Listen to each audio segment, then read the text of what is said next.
Hi, I'm Khushboo Razdan, and this is Foreign Correspondents Talk Series 2024. And today I have with me Mr. Ken Moriyasu, a senior journalist with Japanese news publication Nikkei Asia, based here in Washington, D.C.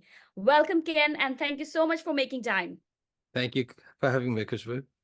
Yes, and we keep meeting at at different events, at different whatever, at the house, at different think tanks. And I remember talking to you about this long time back, and I'm finally having you here. A great pleasure, and really appreciate all the work that you're doing, especially in the Indo-Pacific field. In that whole beat that you're covering right now. But first, I really want to know how you decided that you wanted to become a journalist. How did that, was it like a childhood dream, or like I've over the months I've interviewed several journalists, and everyone says, oh, it was an accident. What Oh, was it like for yeah, you? I saw a commercial, a TV commercial about a beer, a new beer that came out, and that's the reason I became a journalist. So this was in 1987. I was a high school kid, and Mhm. one of Japan's four beer companies called Asahi Beer came out with a new one called Asahi Super Dry, which they sell in America too, which is a silver can. And this was a revolutionary beer. And for their advertisements, they had this international Japanese journalist called Ochiai Nobuhiko. And he was in various versions of these commercials. And he was a journalist in New York. He would go to the New York Stock Exchange or go to Capitol Hill in Washington, and he would have his notepad. And at the end of the day, he would have his beer. And I thought this was so cool.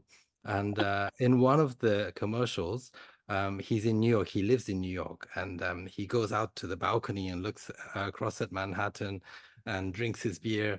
And it says International Journalist Oche Nobuhiko. And that's when I knew I had to become a journalist. Did you know what it meant to be a journalist, or was it more of like, oh, I'll get to travel, I get to see different places and meet new people? Well, so I was born in America and I grew up in England. So although my parents are Japanese, I have a very different perspective from all my friends in Japan. So from my view, a lot of things about Japan seem different from the places that I had lived. So I thought if I was a journalist and I could point that out, that would be beneficial for the Japanese readers. That's what I thought. I'm glad that you pointed that out, that you grew up, you were born in the US, then you grew up a little bit in UK, and then you moved to Japan, and then Mhm. you traveled all over the world. Can you tell me where all were you based and what all did you do there? I have never met a person who have been a journalist in so many places. Well, so it wasn't a little bit. I lived in England for 10 years, eating British food. My favorite food is British food, English food, to What the is us. British food anyway? It's okay. I think it's much better than French food. And I grew up watching football. When I say football here, I mean English soccer and darts and snooker. And at 3 p.m. we would have tea time. So Mhm. that was my upbringing from when I was 6 to 15. After I joined my company, I spent the first 10 years in Japan, various places in Japan. But my first overseas assignment was in Washington, D.C. when I was 32. And I stayed here for 2 years. So I arrived in March 1st, I arrived. And on March 17, I had to go to the Azores Islands of Portugal. This is Mhm. because President Bush and Prime Minister Blair and Prime Minister Aznar of Spain met in this island, and they decided to declare an ultimatum to Saddam Hussein. And Bush, in this aircraft air hangar, came out and had a press conference and said Saddam Hussein and his two sons have 48 hours to leave Iraq, or we will start the war. So this was 17 days after I arrived for my first overseas assignment. And then I wrote about the Iraq War for 1 year. And then the next year in 2004, it was the presidential election between George Bush and John Kerry. So I traveled with both campaigns. Back then, I was writing in the Japanese side. Now I write in English, but so I covered that election. That was very interesting. So that was 2 very intense years in Washington. And then I went to Cairo, Egypt. And this is because when I was in Washington, I was so struck by how the Middle East was involved, deeply connected to US politics. And I thought, if I don't understand the Middle East, I would never understand US politics. So Nikkei doesn't have a bureau in Israel. So we have one in Cairo, and we cover Israel-Palestine from Cairo. So I went to Cairo as my second overseas posting for 2 years. And during that time from Cairo, I covered Israel-Palestine. I went to Israel 37 times. And I got to go to Turkey like 12 times, Jordan 12 times, Cyprus, and lots of countries. And it was a really interesting You were assignment. also for a while you were also in China, right? Yes, after that, I went to Japan a little bit. And the next big one was in China, to Beijing, 2 years in 2011 and 12. How was And that like? it was good because it was a time of transition. Xi Jinping was still vice president when I went there, and he was trying to establish a relationship with the American vice president, who was called Joe Biden. And Hmm. Biden came to Beijing in August of 2011. And then together they went to Chengdu, and they had, I think, 6 meetings overall during that trip. And they went to a high school, watched basketball, and it was really interesting. And then in February 2012, Xi Jinping made a reciprocal visit to Washington, and Hmm. where he met with Biden, and Biden said, let's go to the Oval Office. And he took Xi Jinping to meet Obama. And it was supposed to be a 10-minute courtesy call, but they ended up talking for 85 minutes. And they discussed a lot of things because the American side really had never even heard the voice of this new Chinese leader. And they measured him up, and they came to the wrong conclusion that he would be very different from Hu Jintao. That part was true, but not in the way that they wanted. And then after 2 years, I went to Dalian in Northeast China because Nikkei has a bureau in Dalian, many Japanese companies in Northeast China. So I covered that for a bit. And then Hmm. in 2015, I moved to the English side, to Nikkei Asia. Nikkei was starting up this English project because the Japanese population was declining and the readership wasn't growing, so we needed new frontiers. And we thought that the greatest barrier to Nikkei's growth was the Japanese language and also the physical print newspaper. So we switched to online and switched to English. Not switched, but we added an English website to our offerings, trying to get paid subscribers from all around the world. And I've been doing that for 9 years now. And Wow. after that, I went to New York as an editor for the English side. And then for the past year, I've been back in Washington, um, Hmm. being a reporter, sitting next to you at many seminars, but being a good rival to you. I read all your articles too. I'm way junior. I'm way junior. You know, you said you were in high school in 87. I was born in 88. So Okay. Right. I remember we were like, oh my God, this is my birth year. But with so much, this wealth of experience, this wealth of travel, you have seen these big leaders who are not that big. Like Xi Jinping was the vice president, but now he's the main leader of China. President Joe Biden was the vice president back then. You have seen these leaders when they were not at the helm of affairs, but now you are here and they are what they are.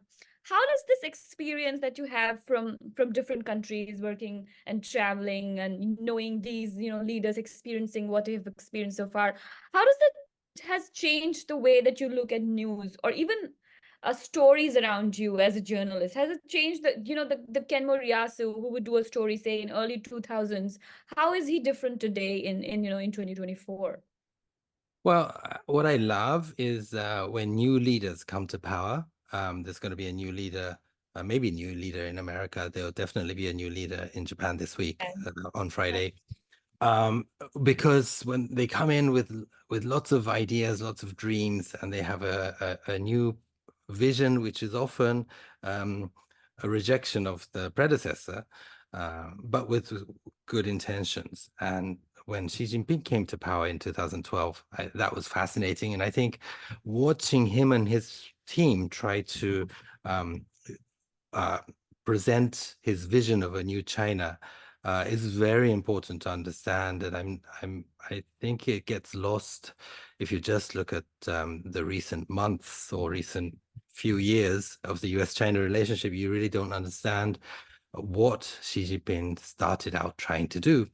And if we go back to 2012, he was trying to come up with a slogan like Deng Xiaoping had reform and opening up. Jiang Zemin had 3 represents. Hu Jintao had the scientific development. And we were, as Beijing correspondents, we were trying to ultimately trying to scoop what that slogan would be. And nobody managed to scoop it, but it ended up being the Chinese dream, the great rejuvenation of the Chinese nation. And then that really captures what he wanted to do when he says rejuvenation, rejuvenate to which era of Chinese history. And if you talk to Chinese people, they would often point to the good times when China was very prosperous and peaceful. And that would be something like the Tang Dynasty, when countries around the world would visit the Tang emperor and pay respects. And the emperor would give silk, like really good silk, as presents to these visiting dignitaries. That was the kind of era that he wanted to bring China back to. So I think that is important to understand when you look at US-China relations. And his first signature project was the Belt and Road Initiative. And where did that come from? That is not necessarily because he wanted to entrap poor countries with debt trap diplomacy, but he wanted to have a situation where when China would prosper, all the neighboring countries would prosper with it. And that by offering economic benefits to its neighbors, people would like China. And at the end of the day, when it came to the UN, a vote at the UN, all these neighboring countries would vote in favor of China. That, I think that was the idea. And to connect these neighboring economies, he needed infrastructure to create a common destiny and a shared destiny of the neighboring countries. And that's how the Belt and Road Initiative started. And I think understanding that puts what he's trying to do into perspective. It's not necessarily going as he planned, but it's very interesting and important, I think, to understand where he's coming from. You mentioned the neighbors, and China Japan is one of the neighbors where, there is a territorial dispute. The Senkaku Islands, there's a dispute with with Philippines, with India, with, several neighbors have a territorial dispute with China, and China is getting, as the USA is more aggressive. So, the perspective that, how do you see the Indo-Pacific struggle here? You have been covering this beat for a while now. You have lived in China. What sort of understanding do you think that media can play that role in understanding that region? Not many people know about the Indo-Pacific. So first of all, with Japan and China, Japan's official line is that there is no territorial dispute. So I'm not supposed to nod here in acknowledgement. Okay. So that out of the way. So Deng Xiaoping came to Japan, and he said that the Senkaku Islands is too difficult for our generation to come to a conclusion on. And so let's leave it to future generations who are wiser than us, and they will find a way to solve it. So that was very smart. And I think he could say that because he was a much stronger leader than Xi Jinping. According to Ezra Vogel, Deng Xiaoping could go home at 6 p.m. and read the paper, have a drink, and play with his grandchildren because he felt very comfortable about his rule. Xi Jinping probably doesn't have that luxury. This is what Professor Vogel said, and I think it's true. I think part of Xi Jinping's foreign policy has to look strong. Part of it is impacted by the year he became the a successor. 2007, he joined the standing committee, and from 2007 to 2012, 5 years, he spent preparing to become leader. And during that time, the Lehman crisis, the financial crisis happened in the West. And he formulated his basic strategy at a time when the West was struggling and the Chinese economy was growing. So I think that impacted his worldview. And he said he thought that it was time for China to take its rightful place at the top of the world. I think it was a little too early, and that's what we're seeing now. He was overconfident, and he thought that if China was rising and strong, then countries would fall in line, and that wasn't the case. So that's why we have the tensions. Yeah. We are going to have a new leader in Japan. We're going to have a new leader in America. So these next few years will be very interesting and very important for the US-China relationship and the world going forward. And whether these territorial issues become a problem, a source of tension or not, really comes down to the skills of the new leaders and the chemistry of Xi Jinping. I think there has to be some kind of reassurance to Xi that he doesn't feel threatened. I think if he feels threatened, he takes actions externally, and it'll be very important for these new leaders to understand that that the trauma or that fear that always lingers, and to address those fears. Exactly. My last question to you, there's so many students of journalism who are reading your work, who are following your work every day, and want to, become the next, maybe Nikkei Asia correspondent or a US correspondent, covering international news. What would be your advice to aspiring journalists who want to pursue a career in international journalism? Right. So I was told by my seniors at Nikkei that the way you write articles is you come up with a hypothesis. So either Xi Jinping is strong or Xi Jinping is weak. And then you conduct lots of interviews with experts and people to see if that theory is right. And if you have enough proof, you go with it. If you understand that that theory is not correct, you adjust it and you write what you learn. It's very difficult to have no hypothesis first, and you interview 20 people and you try to copy and paste, staple all of the, I know you know this, right? People are saying all sorts of things, and if you don't have a vision of what you want to write, then it becomes a very long but very not very clear article. Do you think journalism can be taught in schools? Lots of journalism schools. I've been to one. I don't know about you, but do you think journalism can really be taught in schools? And what do you think about that?